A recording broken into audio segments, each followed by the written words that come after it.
Napoli fans around the world, welcome to Napoli Talk. Did you guys enjoy that? Or did you guys enjoy that? I certainly enjoyed my Sunday today.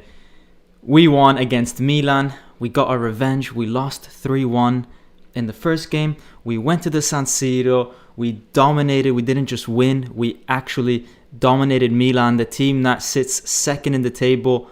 And now we are closing the gap to the top four. We'll see that as we look at the stats, as we look at the table, as we see what games are coming up next. Now, guys, there is a lot of you guys writing on the chat. Obviously, lots of positive comments. So let's just start from some of the very first. I can't. Edgewise is saying, I can't believe I'm saying this, but I genuinely think Hisai was man of the match today. You know what? I actually would agree with you. I would. But there is a surprise. Guys, there's a surprise in the player ratings. So stick around for that, because there is one little thing that happened in the middle of the game that, I'm sorry, but it had to be the highlight of the game, and it had to be rewarded in the player ratings. So it's going to be a bit of a joke, but guys, we like to joke around here at Napoli Talk as well. It's not just stats, it's not just tactics. We do like a bit of banter as well. So Daniel's saying his eye was good, not man of the match though. I mean, there's obviously a lot of players that played really well. We had Insigne, we had Zielinski, Politano with the goal. I thought Fabian and Demme were really good. So Edgewise continues to say, anyone else surprised at how we played when the ball kicked off? I was used to our boring style, and then this game I got shades of 2016 season. It doesn't even feel like the 2016 season. It feels like we are back to how we were at the start of the season. Maybe Gattuso was right. Maybe the team was a bit hampered by injuries, and the fact that we did have a full week to rest finally maybe meant that he got the team playing the way he wanted to play. And as he said, and I think Serie used to say this as well, playing one-touch football, playing from the back, it requires constant training on the training ground. It's not something that you can learn as you play against other teams. It needs to be reinforced in training every single day. Wow, guys, I just noticed how long my hair. Guys, look at this. I need a barber right now. Look at this thing. Anyways, can't believe they pulled this win, says Maximus.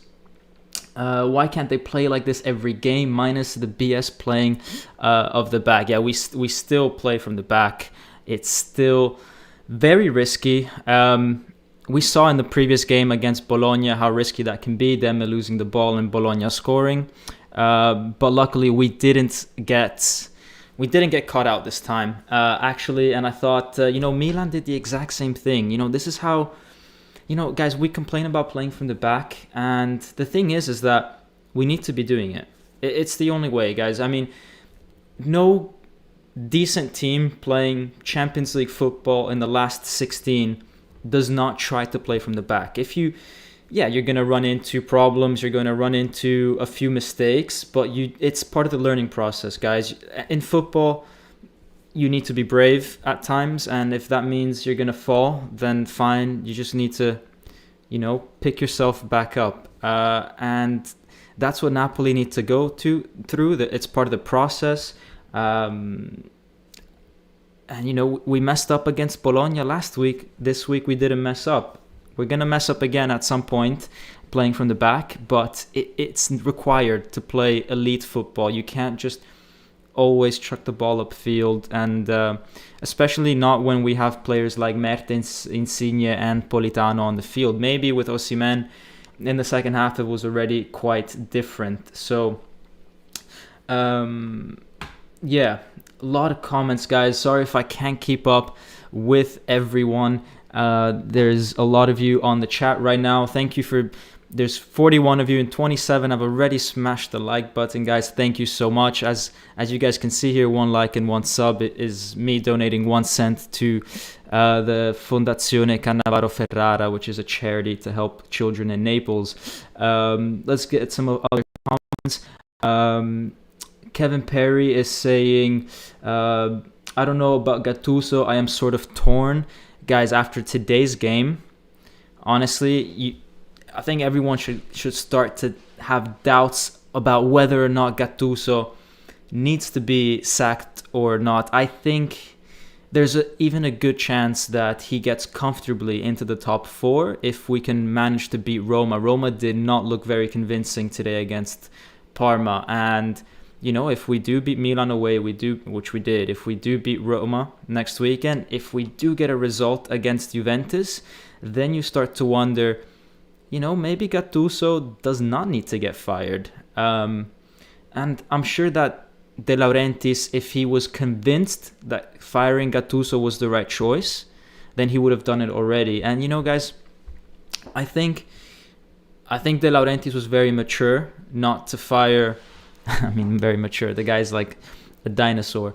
But no, it was good of him to have patience, I think, because I don't think any of the coaches that could have come in midway through the season would have been able to do much with the squad that we had because of the amount of injuries that we had. So there was no point switching around. We kept Gattuso, fair enough. And, he delivered today, and he might deliver till the end of the season. And then at that point, when the season is done, you can just relax and talk things through. Then you make a decision. And, so I admire the fact that a rush decision wasn't taken. Sometimes people make a bit of a rush decision. We've seen club owners do that a lot of the times, changing managers, and then, it doesn't necessarily go better, especially when a team is not playing well because of the amount of injuries they have. So we'll see what happens with Gattuso in the next few weeks. Obviously, if we get battered against Roma, then the scenario changes.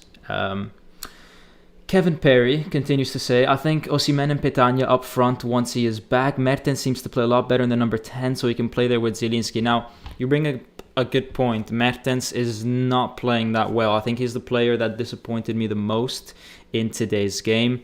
I do think that... I do think he's not had a good season, Mertens. Obviously, he's had the injuries with his ankles. But then again, Mertens is a type of player that we know he can deliver when he's fully fit. And if you do leave him on the bench, then it's difficult to leave a player like Mertens on the bench. Or, if you say, put Mertens as a number 10, then we lose out on Zielinski as a number 10. And... I wouldn't want to lose out on Zielinski as a number 10 right now because I do like Fabian and Demme playing in midfield. And we'll see that as we go through. I mean, there's almost 60 of you guys, so we'll see that as we go through some of these tactical evolutions in the game, and we'll see the position of Fabian and Demme and Zielinski and how actually it helped Napoli massively in today's game. So starting off with the first picture here, I just wanted to show how Napoli was set up in attack and how it really, really helped them beat Milan for several reasons. So first off, we had Fabian and Demme, which played great in midfield. They were always super close to each other. So at any given point in the game, one of them was always free when the other person had the ball. They were within 5 meters, I would say, and making sure that they were very close to each other. And so that was great to see, first off. Second off, you see Di Lorenzo's position. So he's, for anyone that might not know, he's a right back. But instead of playing in the normal right back position, whenever we attacked, he tried to get as central as possible. So actually, Mertens was supported by Zielinski and Di Lorenzo very often, with Politano and Insigne very, very wide. Now, why is this the case? So with Di Lorenzo so high up, not only does it push Milan back, it doesn't allow them to press the midfielders as much, but it also means that Insigne is left free at the very top, because with Di Lorenzo coming into that back four of Milan, each defender has to sort of come down to the right. That means that on the very left, Insigne is going to be free. And we saw time and time again that actually this allowed Fabian to pick out great passes for Insigne. And we've seen Insigne, playing extremely well today. But it was because of Di Lorenzo's position at times that Insigne was able to get the ball. So, it's all something calculated. It's not just that Insigne was left behind by Milan. It was calculated. It was how Napoli set up. And Fabian had great quality in picking out passes today. Insigne great quality in controlling the ball. And then, once he does have the ball, he was always going one-on-one against the defender that had to approach him.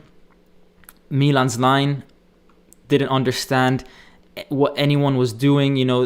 They always left someone free. And Zielinski here has a great chance to score early in the first half, but his shot goes just wide.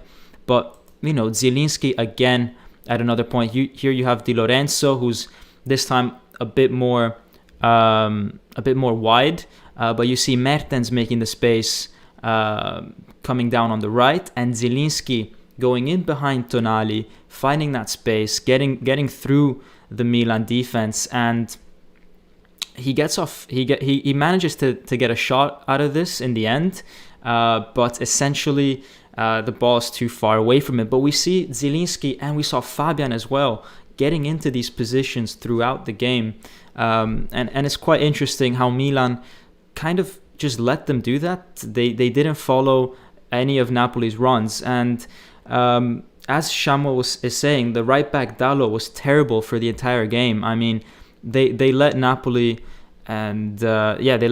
do all these sort of runs in behind.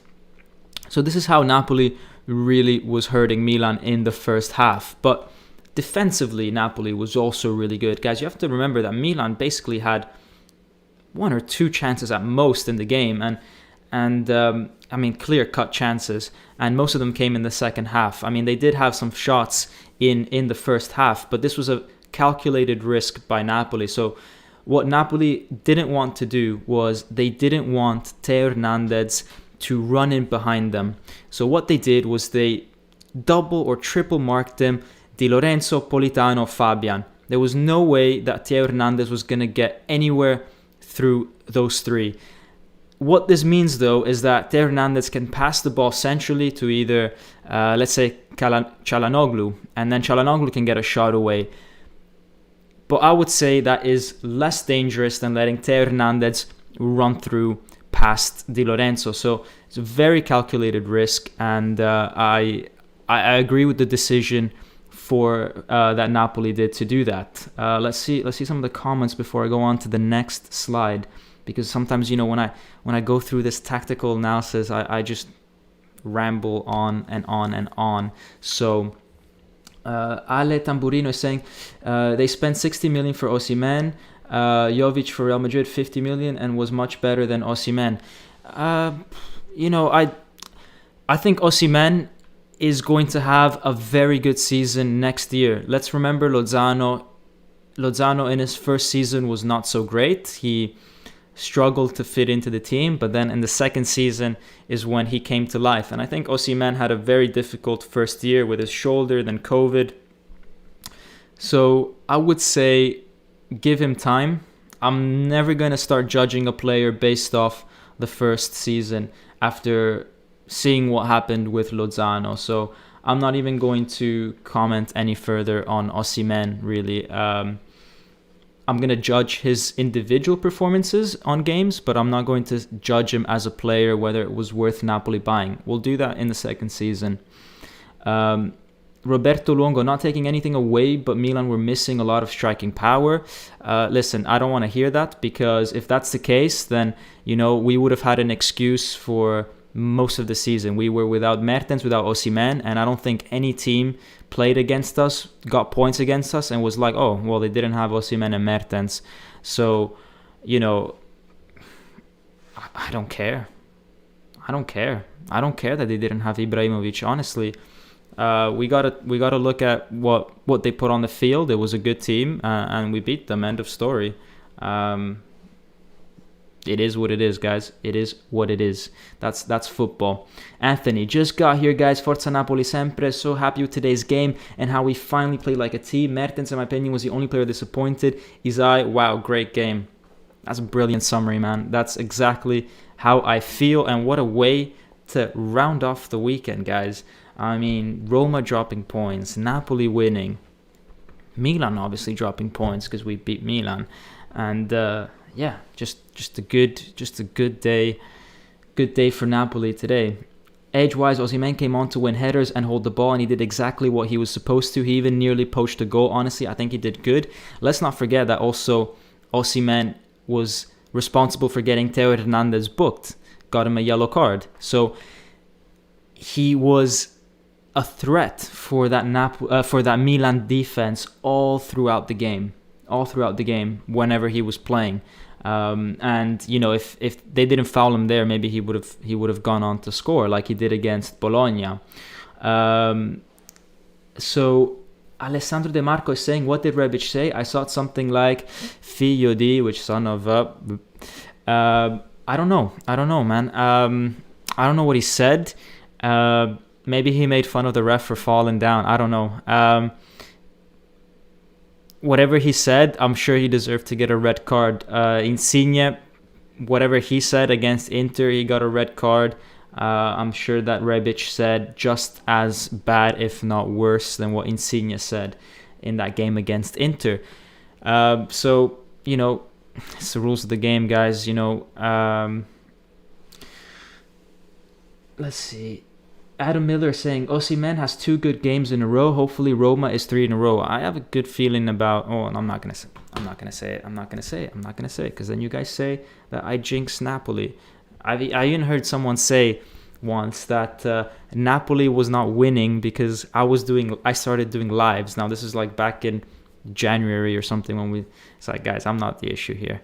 But I'm not going to jinx. I'm going to keep my predictions to myself. I might write them down somewhere and show you guys after the game, but I'm not going to jinx. Ale Tamburino is saying, okay, tell me Osimhen is the same Pepe and Leao. Tell me Lille which good players they have. Ale, I mean, I understand what you're saying. I understand. Osimhen is not a complete player right now. He's maybe going to be not so good. Maybe, though, he's going to be amazing. We don't know. He's 20, 21, 22. Let's give him time, is all I'm saying. I think it's so wrong to judge a player after a few months, especially if he went through big injuries, big stops. Let's not judge. There's no reason to judge if he's a good buy or not right now. Let's wait 2 years, 3 years, because how stupid are we going to sound if we judge him now and then next year he's going to be, you know, scoring 25 goals. So let's not do that. I think it's too early. Like we saw with Lozano, I think even myself were bashing Lozano last year, and now we know what he is. So that's that. Anyways, back to this picture that has been on the screen for literally 5 minutes while I answer some of your comments. We see Theo Hernandez getting double, triple marked, but it's not only when Milan had the ball upfield. I mean, look at how Napoli was pressing. So Napoli pressed quite high. They pressed, obviously, with Mertens on the goalkeeper and on Tonali, but then you had Demme and Fabian, which also pressed Tonali and Kessie. Now, what was interesting is that Politano was not part of that whole pressing movement.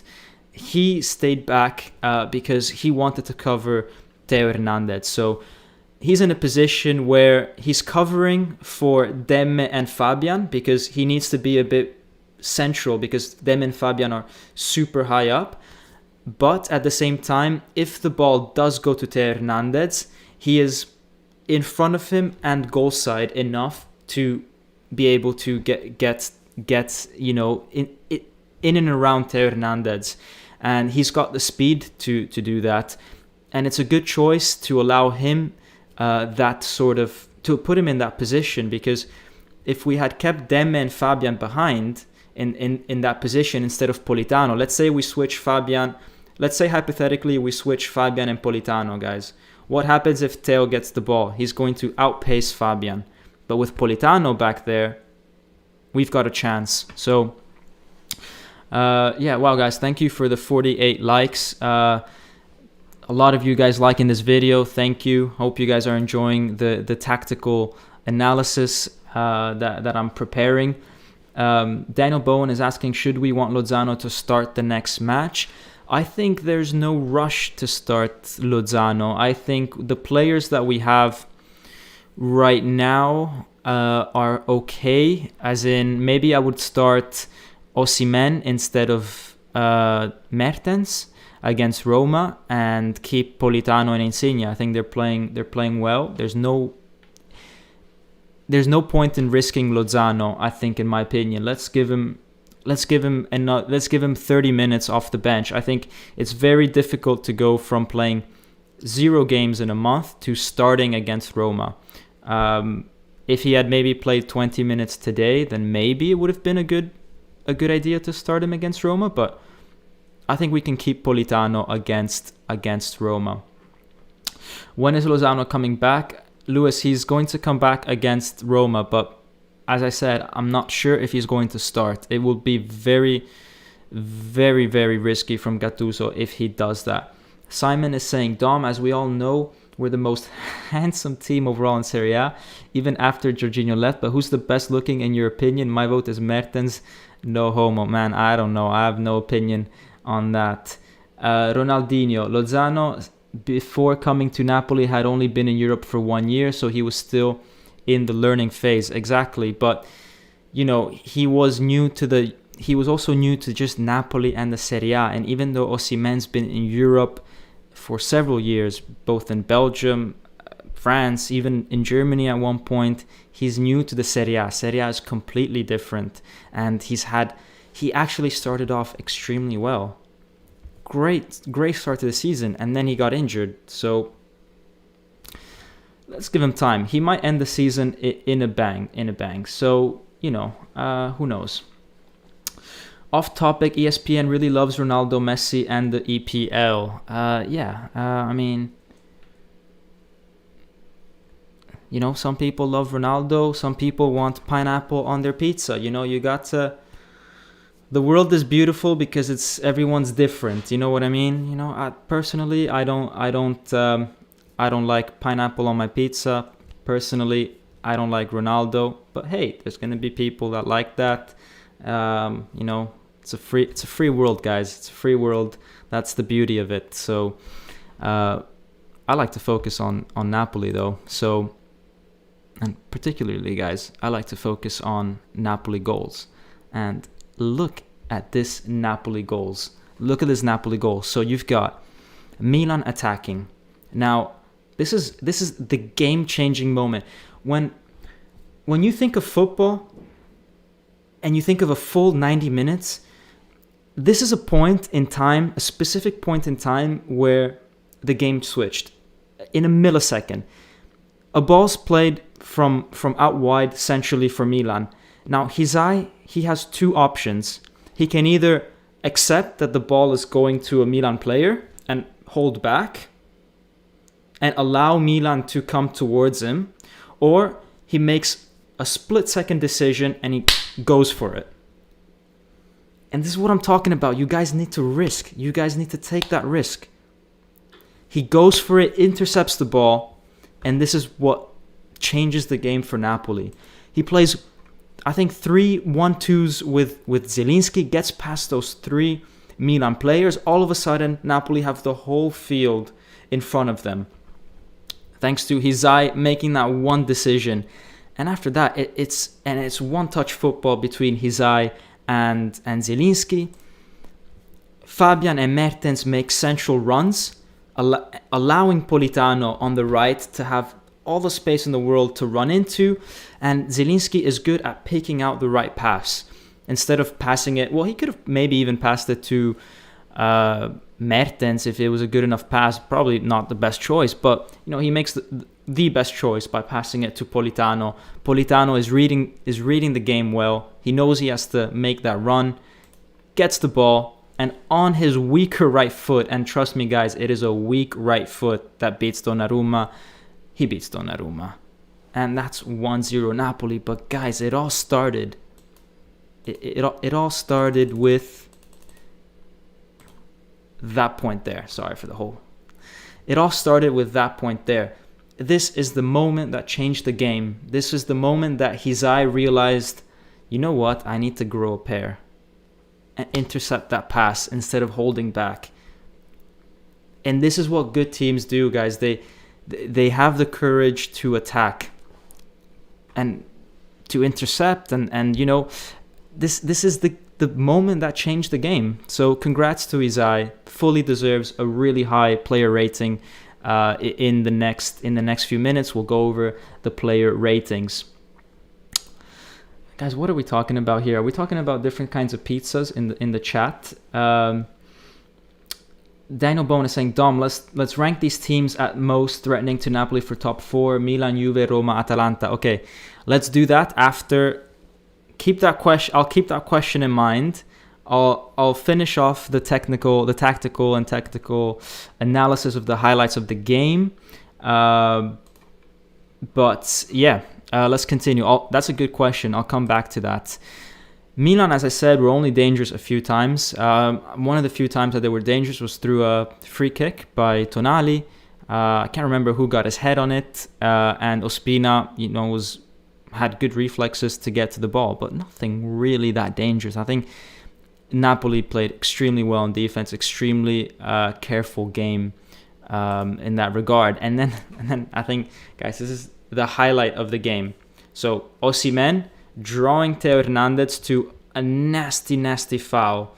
And this is what I'm talking about, him being so important for Napoli. I mean, there's no way any other player would have forced Theo Hernandez to make a foul like this, because Theo Hernandez wouldn't need to. Cleto is saying, did you go through the player ratings? No, not yet. I haven't done that yet. So Osimhen forces Theo Hernandez to a foul. And Mario Rui comes on to the field. Well, he's already on the field. And as the referee's coming to give a yellow card to Theo Hernandez, he trips and oh man, he trips and falls to his knees. And these are things you love to see. Mario Rui tripping a referee. I died, guys. I truly died in this moment. This was the best moment, I think, of the whole season. Mario Rui tripping a referee. And the best part was that a minute later, the referee has the chance to give Napoli a penalty. So he's just been tripped by a Napoli player. He has the chance to give Napoli a penalty, and he decides no penalty. Now, I think this was the right decision. I don't think there's enough contact to warrant a penalty, but why? Look at how far from the ball Bakayoko is trying to make that challenge. Look at how far he is. He is a liability. I've never seen a player who is as much of a liability as Bakayoko. And against Milan in the first game, he gave away, was it a penalty or did he get a red card? One of the two.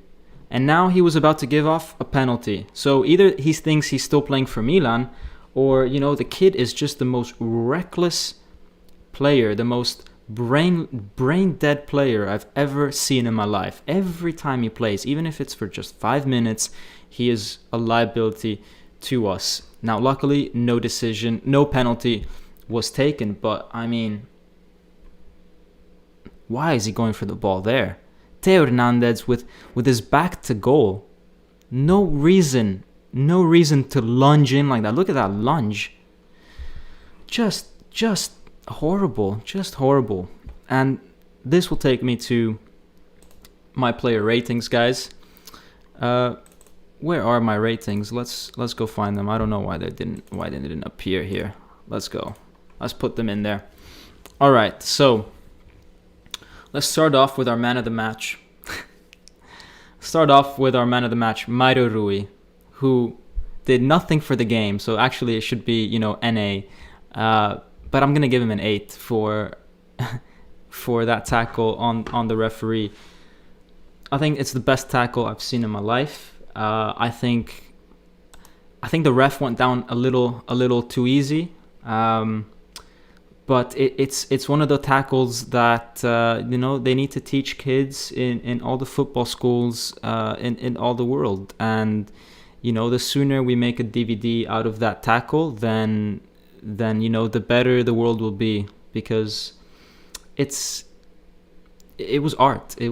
I've never seen such a great tackle. I think he was a bit far from the ball, maybe, but nonetheless a good tackle. So other than that, quite good ratings. Let's actually start off with two players that I think did not play well. So Mertens, as we said, he had a few chances to, I wouldn't say score. Were they goal score? They were half chances, and normal Mertens would have done something with them. I'm not saying he would have scored, but he would have done something with them.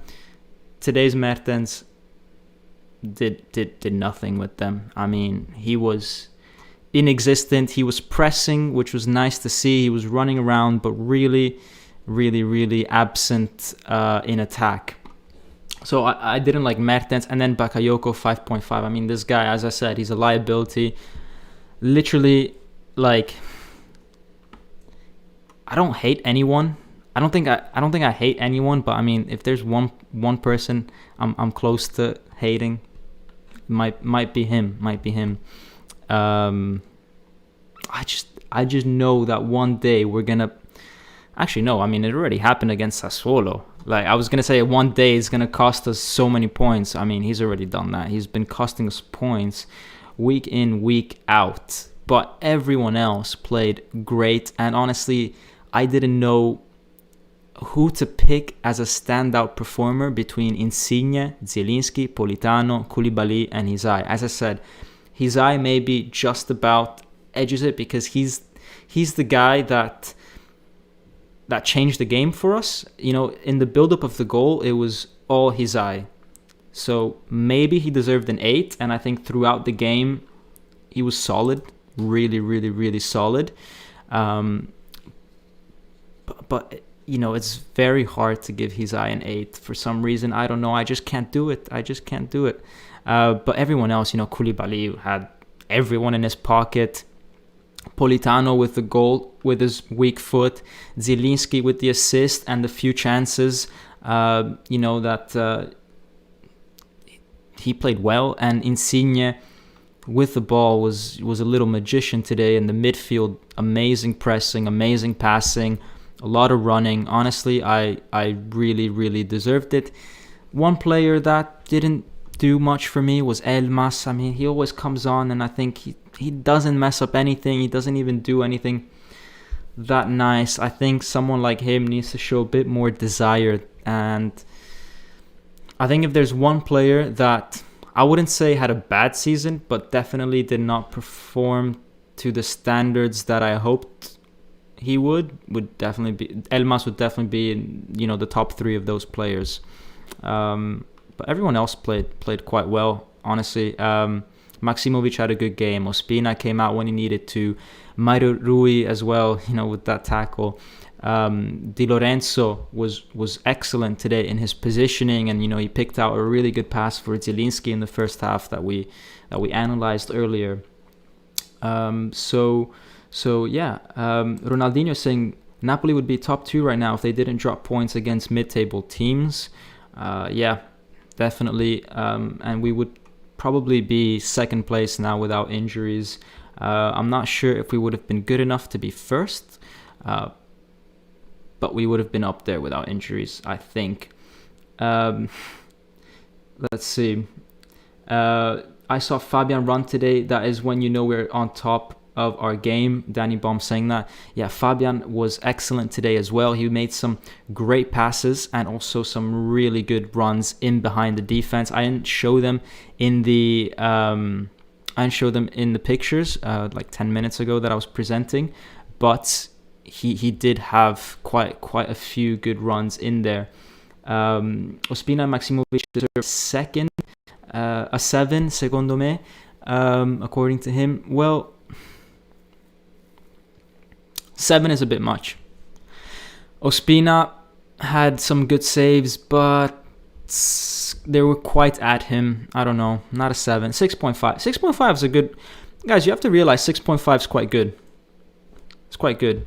And also 7.5 to Gattuso, before I forget. 7.5 to Gattuso. I mean, to come away with a win against a team that is second in the table, you're playing away from home, and it wasn't even just a win. It was a convincing win, kept a clean sheet, played some really good football, high intensity, lots of running, concentration every step of the way. Honestly, probably one of the best games I've seen. You know, it wasn't the 4-0 like we did against Roma. It wasn't the 4-1 like we did against Atalanta. But honestly, this was one of the best games that I saw in terms of, concentration, desire, technicality, tactics. It was 1-0, but, it was a good 1-0, not a boring 1-0. Maximus is saying 6.5 equals C+.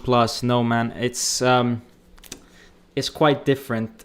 So you have to think that if you have like an excellent game, you guys know the French newspaper L'Équipe. Basically, L'Équipe, they do ratings for every game, or every big game, definitely every game in Ligue 1, and definitely every Champions League game. And throughout their whole history, they've only given a 10 out of 10 about 11 or 12 times in their whole history. So we're talking maybe like 50 years. Lionel Messi got it twice, and that's when he scored 4 goals against Arsenal and 5 goals against Leverkusen in the Champions League. So that's sort of the standard that I want to keep. So let's just say a 10 out of 10, you need to score 4 or 5 goals. A 9 out of 10 is if you score, let's say, a hat trick, or 3 assists, something like that. An 8 out of 10 is if you score, let's say, 2 goals or 1 goal and 2 assists.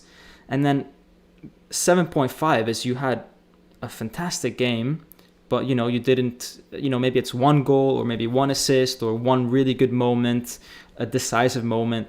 7.5. 6.5 and 7 means you had a very decent game, just nothing extraordinary, nothing to write home about. And then a 6 is pretty much your average game. It's kind of what we expect from players. And then a 5.5 is you disappointed. You didn't impact us too negatively. We didn't lose the game or drop points because of you, but it was disappointing. So Bakayoko and Mertens today. And then anything below a 5 or 5 is you messed up big time. And I think if you get like a 4 and below, that means, wow, like you scored an own goal 3 times, something like that. So that, guys, is my rankings for players. Now that, I cleared it up. You Europeans are on a different level. You forget Americans are mostly below average. No hate. What are we talking about?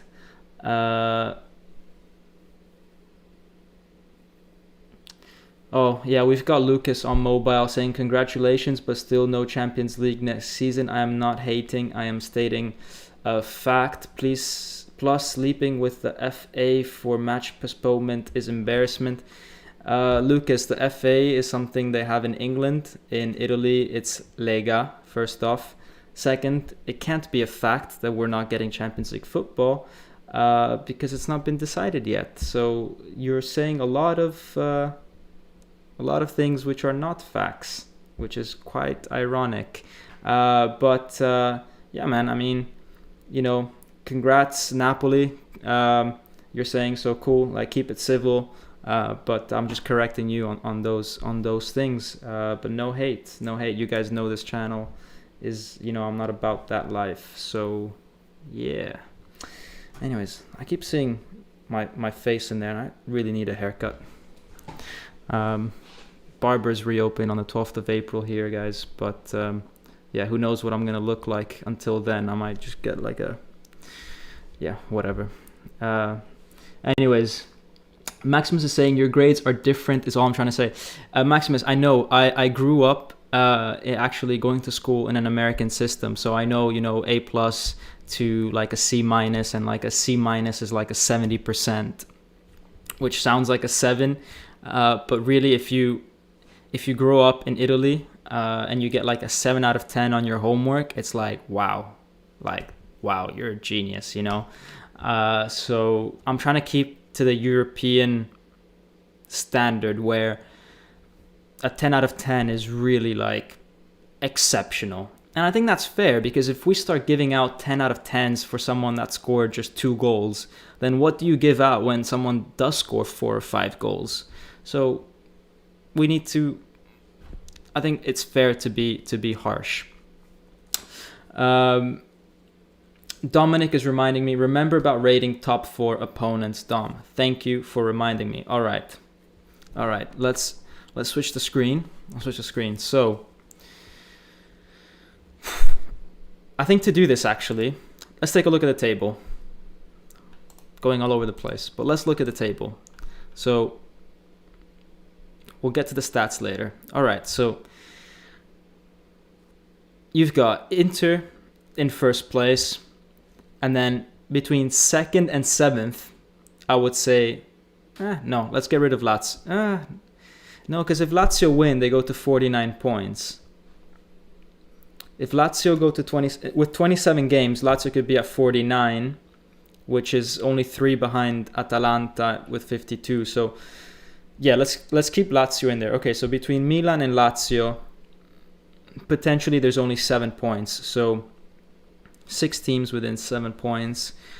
I'm gonna give out my predicted rankings. All right, here we go. No, you guys, I'm gonna jinx it. Okay, I'm not gonna give out predicted rankings, because then it's gonna mean I say where Napoli is gonna finish. So I'm not gonna publicly go out and say that. But let me say the teams I'm most worried about. Number 1 is Juventus, just because they're out of the Champions League. They're gonna focus entirely on the Serie A. It's the team that we still have to play against away from home. So, for example, Milan and Atalanta, we got out of the way. And they're the team that currently, between Milan and Atalanta, they're the ones that are ahead of us. So, I think that if they're our number 1, or they've got the highest chances of finishing 2nd, in my opinion. So, Juventus, and, guys, they've got a good team. They've got experience, Ronaldo, a good team. I'm not saying it's the best team. I'm not saying they're better than us necessarily, but they've got what it takes to finish 2nd if they really push for it. Between Atalanta and Milan, I'm going to go with Atalanta next. Here's why. I think Milan are on a downwards spiral. You can see in the last 5 games, they've lost 2, they've drawn 1, whereas Atalanta have lost only 1 and won 4. So I think Atalanta are in better form. I think Milan have a higher chance of progressing in Europe than Atalanta. Atalanta have lost against Real Madrid. They have to play that second game against Real Madrid, but very likely Real Madrid will go through, in my opinion. Obviously, they might pull an upset. If they get knocked out of the Champions League, just like Juventus, they can focus entirely on the Serie A. Milan, on the other hand, they got a really, really good away draw against Manchester United. That sets them up really nicely for continuing in the Europa League, and they're a good enough team to go all the way in the Europa League. And I think if they ever get if they sniff the opportunity of winning a European title, let's say they're in the quarterfinals, they will go all out for that one, because also winning the Europa League gives you not only prestige, a title, but it gives you direct access to the Champions League. So I think they'll fancy their chances in there. Honestly, I honestly do. I think they're one of the best teams in that competition. Although, it's going to sound crazy, but part of me thinks Rangers might pull a really big upset in the Europa League. I have a feeling. So, as I said, Juventus, Atalanta, and then between Milan and Roma, I would say Milan, because they're 6 points ahead, and Roma have Napoli next weekend is all I'm going to say. So Juventus, Atalanta, Milan, excluding Napoli, obviously. So Juventus, Atalanta, Milan. And then between Roma and Lazio, I think Roma have enough in them to get ahead of Lazio. So overall, it's going to be, excluding Napoli, it's going to be Inter, Juve, Atalanta, Milan, Roma, Lazio. Where Napoli is going to fit in between those teams, I don't know. Who knows? I have a feeling, I have a thought in my head, which I'm not going to share. Lucas on mobile is quite salty, saying he thinks they will finish 6th. I don't think they'll finish 6th. I'm not going to say where we're finished, but we're not going to finish 6th.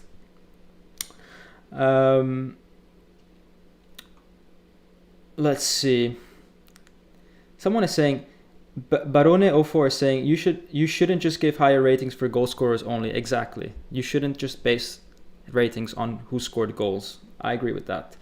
But I thought I gave a high rating to Politano, not because of just the goal. I thought the goal was good, and I thought he was good throughout the game. I thought defensively he was very, very good defensively, very aware. So I wanted to reward him. He had Theo Hernandez to mark, so, it says a lot. Adam Miller is saying, Simon is saying, Juve is a lock over Milan in my opinion. I'm more worried about Atalanta than Milan. I agree with that. That's what I said. Adam is saying, Atalanta, exactly. Milan is our best chance, and that is why this was the most important game we had left before today. I totally agree. Who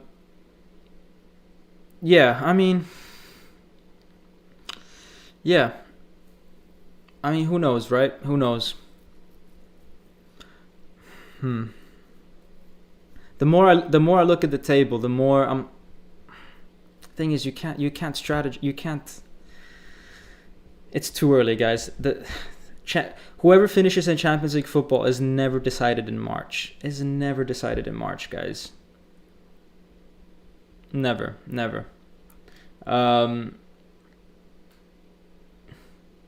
Lucas is saying Osimhen is just another Maguire, good but overpaid. Mate, you're talking. Man, I don't wanna, you're probably like 12 or something, man, or 14. So, I don't wanna get into arguments with 14-year-olds. So, yeah, man, just go to bed or something. Is all I'll say. Simon is saying Osimhen has played 10 games. That's way too early to judge him. Exactly what I said. People asking him why he's here. Yeah, I don't know, man. I guess I have good content. I attract fans from every team, is what I like to think, instead of people just wanting to start fights for no reason. I'm just not about that vibe. But let's take a look at the stats of today's game. So, quite an open game, guys. 15 shots for Napoli, 13 shots for Milan, but the goalkeepers didn't have too much to do. 4 shots on target for Napoli, 1 goal included. 5 shots for Milan on target. Ospina was,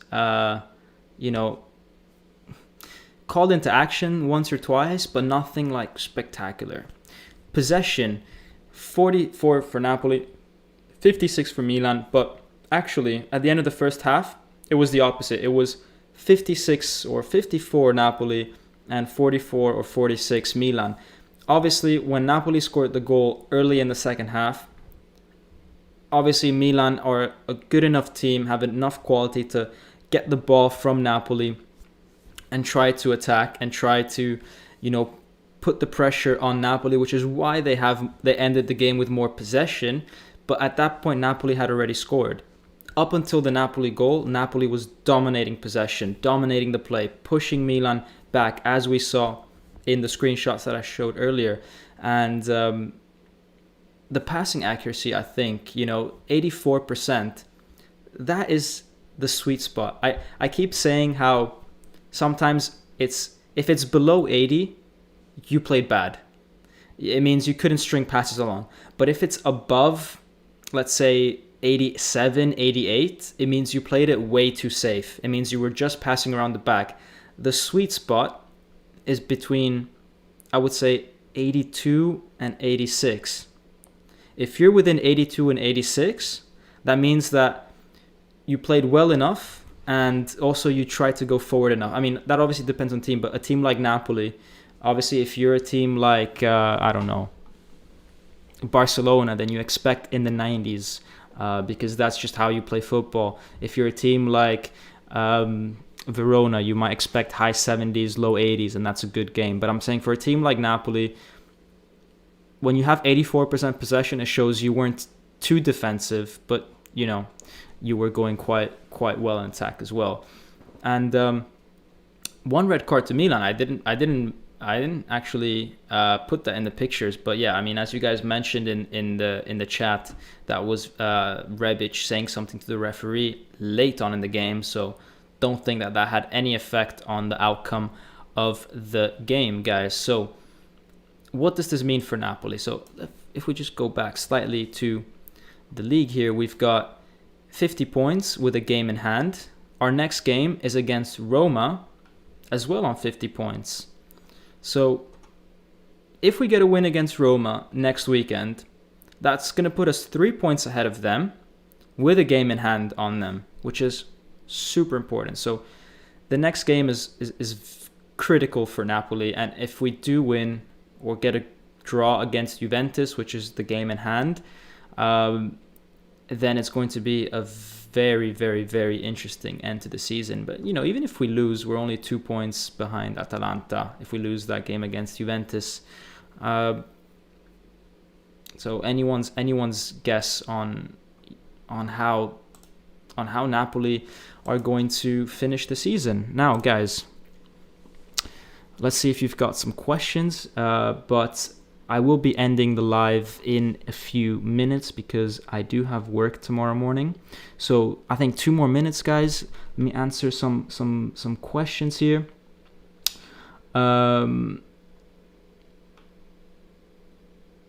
Let's see. Anthony Navarro saying, Dom, you're doing great work. I have a feeling where you think Napoli end up. Oh man, Let's not go back there. I say Inter, Juve, and Atalanta are a lock for 1 to 3. I tend to agree with that. But I think a lot will depend if Atalanta pull an upset against Real Madrid. So, yeah. But that's I'm not gonna go more into that, guys. How about this? I'm not gonna go more into that because I don't want to say things and then say that, and then people say I jinxed it. So, yeah. Adam, good question by Adam. Curious on your thoughts on Gattuso leaving Di Lorenzo in to get that yellow. Oh, sorry, guys. I got to sneeze. I'm going to hold this in. Until after the live. Curious on your thoughts about Gattuso leaving on Di Lorenzo. I think it was a good choice. Obviously, Di Lorenzo is going to miss the next match, which sucks. I'm not a big fan of when you're trying to keep the score at 1-0. I'm not a big fan of making defensive substitutions and getting rid of players that have been playing good. So I think if he had taken off Di Lorenzo and then Milan scored for whatever reason, then he would have been criticized more than just the yellow card. I think it wasn't Gattuso's fault that Di Lorenzo got a yellow card. I just think Di Lorenzo was a bit stupid in getting that yellow card, in my opinion. But it was going to happen at one point, and Di Lorenzo knew that he was on a ban if he gets a yellow card, and he still did it. So it happened. I don't think it's Gattuso's fault. So yeah. Simon is saying, Dom, have you looked at the remaining fixture list between Milan, Atalanta, and us? Anywhere to look forward to? Give us an advantage. I don't have that off the top of my head, but I think as we approach the last 5 or 6 games of the season, obviously we're still maybe 6 games away from that stage, 5 or 6 games away from that stage. When we approach the last 5 or 6 games, then we'll keep a tab on every single team, what their remaining fixtures are. I think right now there's about 11 games left for most teams. Some teams have 12, like us. There's so many teams that we still have to play. I think every team has a few tough games here and there. There's almost no point in strategizing at what point things can go badly for a team or whatnot. I think when we have 5 or 6 games left, then we can really say, okay, this is the gap of points. These are the games, a limited amount of games. Let's see what we need to do. But I think now it's a bit early. Lorenzo is a good friend of mine. Forza Inter sempre. He was supporting Napoli today though because of Milan. So yeah, guys, don't hate on my boy Lorenzo. Known him for like 8 years now. So anyways, guys, the ref was sus today. Anyways, guys, I think I'm gonna call it a day. I'm quite tired. Hope you guys are enjoying the lives, and as always, well, first off, great result. We can end the weekend on a high note. Lucas is saying, Napoli Dog, you're my childhood hero. Man, I don't know, you come in waves, man. Sometimes I don't know if to block you or if I'm kidding, I wouldn't block you as long as you're respectful. But yeah, anyways, good game, and yeah, good result for us. So as always, Forza Napoli sempre.